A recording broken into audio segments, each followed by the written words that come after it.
अस्सलाम वालेकुम। मेरा नाम काशिफ इजाज़ है और मैं अपना यूट्यूब चैनल जो है उसके ऊपर अपने जो आजकल के मुल्की हालात हैं उसके हवाले से कुछ चीज़ें डिस्कस करूँगा। कुछ नए जो आने वाले वक्त के हवाले से जो मेरे थोड़ा बहुत नॉलेज है उसके हिसाब से मैं चीज़ों को बताऊँगा आपको कि हो क्या रहा है और क्या होने जा रहा है।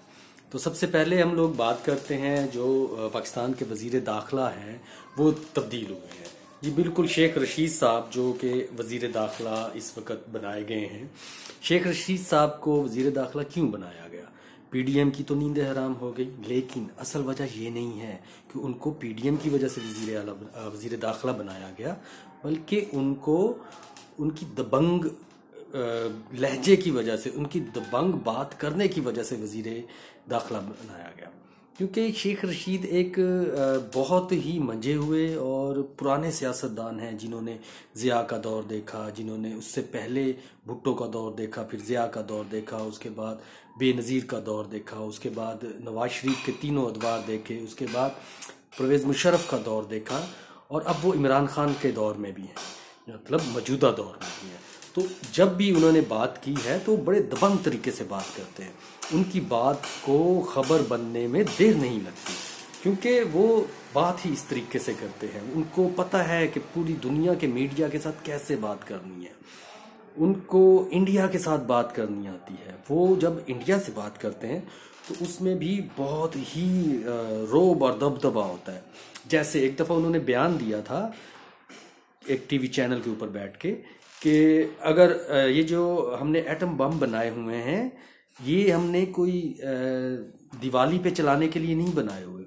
इससे अगर हमने इंडिया में चला दिया तो इंडिया में चिड़िया नहीं चहचहाएगी और किसी भी मंदिर की घंटी नहीं बजेगी। तो इस बयान के ऊपर पूरी दुनिया जो है वो सख्ते में आ गई थी कि ये क्या हो गया, ये किस तरह का बयान है। और इसके ऊपर बहुत सी डिबेट्स हुई थी, बहुत सी बातें हुई थी। तो हमें ऐसा ही वज़ीर दाखिला चाहिए जो कि बहुत ज़्यादा दबंग हो। अब आते हैं पीडीएम की तरफ। पीडीएम लॉन्ग मार्च करने जा रहा है। लॉन्ग मार्च, तो पहले मैं आपको बता दूं कि लॉन्ग मार्च उनको पता ही नहीं है कि लॉन्ग मार्च होता क्या है।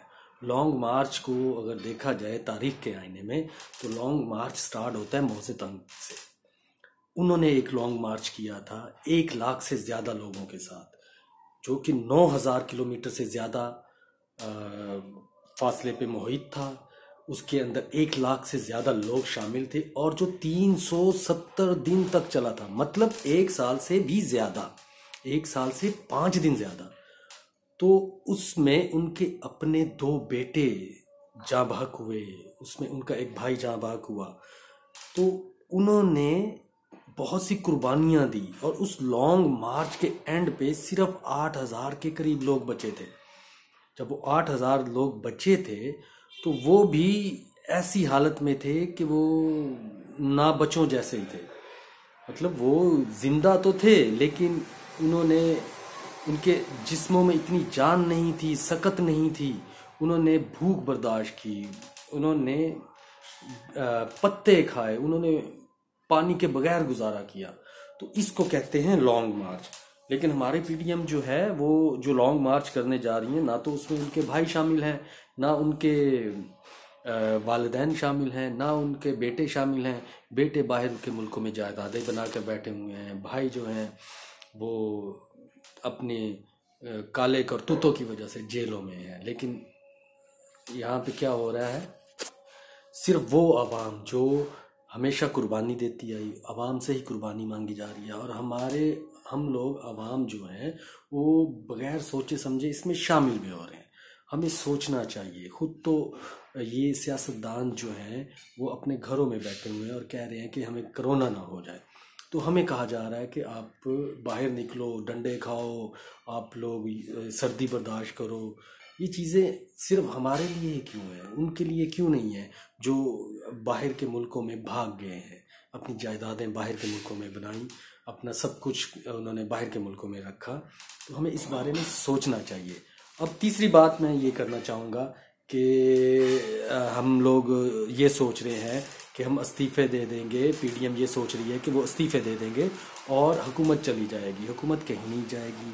चौधरी एतजाज़ एहसन का बयान 2 दिन पहले जो उन्होंने दिया, उसमें उन्होंने जो कानूनी नुक्ता है उसके मुताबिक बहुत क्लियरली बताया कि इनके इस्तीफ़े देने से भी हुकूमत कहीं नहीं जाएगी, क्योंकि हुकूमत ने अपना टाइम तो पूरा करना है। अगर खुदा न खास्ता हुकूमत चली भी जाती है तो क्या होगा, इमरान खान तो दोबारा इलेक्शंस के लिए तैयार हो जाएगा, और मेरा ख्याल है कि इमरान खान जो है वो पहले से ज़्यादा वोट हासिल कर लेगा, क्योंकि उसको 1/3 मेजॉरिटी मिल जाएगी। अब 1/3 मेजॉरिटी मिलती है तो वो बहुत से कानून जो है वो बना लेगा। जैसे अभी अगर ये जो पीडीएम है ये इतना शोर क्यों कर रही है, क्योंकि मार्च में सेनेट के इलेक्शन आ रहे हैं। सेनेट के इलेक्शन में इमरान खान को अक्सरियत मिलेगी, इमरान खान फिर अपने कानून बना सकेगा, अपने कानून बनाएगा तो उसके ऊपर इम्प्लीमेंट होंगे तो इनको सज़ाएं मिलेंगी।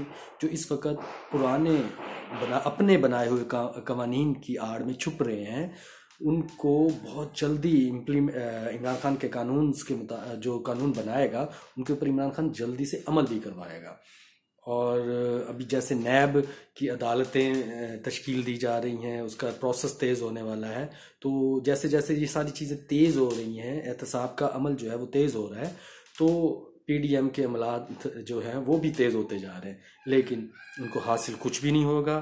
ये इसी तरह खुवार होंगे, और मैं ये यकीन से कहता हूँ कि अल्लाह ताला हक और सच के साथ है, और अल्लाह ताला इमरान खान की हिफाजत करे। हमारे मुल्क के लिए जो बेहतर हो वो होना चाहिए, चाहे वो इमरान खान कर रहा हो या कोई भी कर रहा हो, लेकिन हमारे मुल्क के हक में बेहतर होना चाहिए। आप सब मिलकर दुआ करें कि जो भी हो वो पाकिस्तान के हक में बेहतर होना चाहिए। बहुत शुक्रिया, मेरे चैनल को सब्सक्राइब भी कर लें, और अगर आपको वीडियो अच्छी लगे तो मुझे कमेंट्स में बताइएगा, और मैं अगर आप कमेंट्स अच्छे होंगे तो मैं इस तरह की वीडियोस बनाता रहूँगा, हालात हाज़िरा आपको बताता रहूँगा। बहुत शुक्रिया।